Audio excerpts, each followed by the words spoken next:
Quartiers et installations stratégiques détruits, immeubles éventrés où les pompiers recherchent d'éventuels survivants dans les décombres, des morts, de nombreux blessés et surtout la crainte d'une escalade dans l'ensemble du Proche-Orient, voici les conséquences du conflit déclenché entre la République islamique d'Iran et Israël, dans laquelle les différentes parties promettent des poursuites d'opérations plus dévastatrices.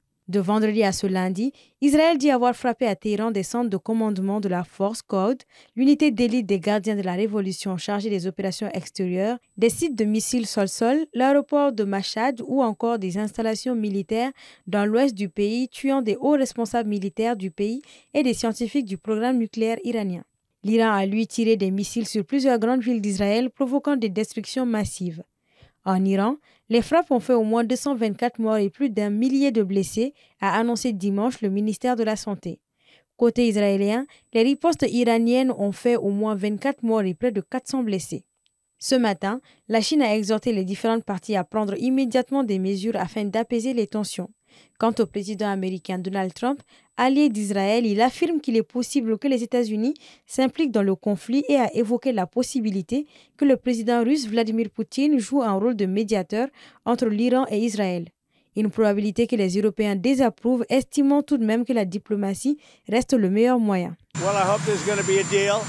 I think it's time for a deal and we'll see what happens, but sometimes they have to fight it out, but we're going to see what happens. I think there's a good chance there'll be a deal.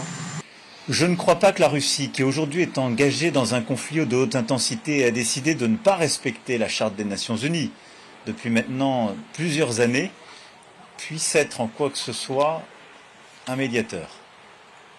Je pense que c'est la responsabilité collective qui est la nôtre d'essayer de réengager au plus vite un conflit et donc dans un premier temps d'éviter toute escalade et que l'ensemble des protagonistes reviennent à la table des discussions. Ennemis de longue date, c'est la première fois qu'Israël et l'Iran s'affrontent militairement avec une telle intensité.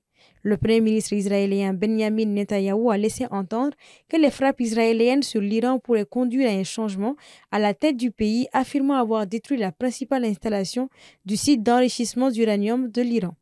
Quant à Téhéran, soupçonné par les Occidentaux et Israël de vouloir se doter de l'arme atomique, le président iranien Massoud Pezeshkian promet une réponse dévastatrice aux attaques israéliennes tout en affirmant qu'Israël ne serait bientôt plus habitable.